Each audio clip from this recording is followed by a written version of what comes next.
Today we've been planting trees where they've done some clearance work on the river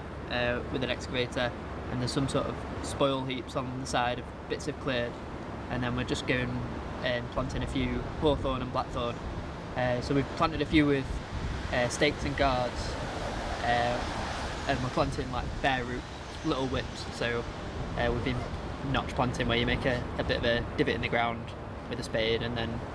put the roots of the whip in to the notch, and then close the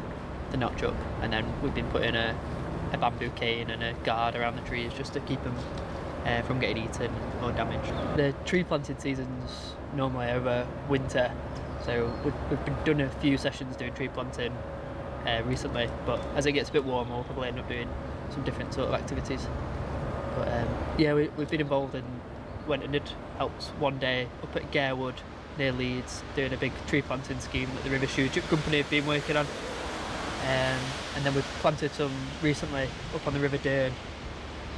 one of the sites we work at. I find it quite interesting to make sure, in terms of litter picking, that we're clearing the area, looking after the area, and making sure that we don't just leave all this everywhere for wildlife to get caught up in it, or for wildlife to even try and eat some of the plastic. I know seagulls really like plastic, so we need to sort of clear that. And generally just maintaining the area, making sure it looks nice, so when people go on lovely walks with their dogs or their families, that they can enjoy a nice walk without having to just see lots of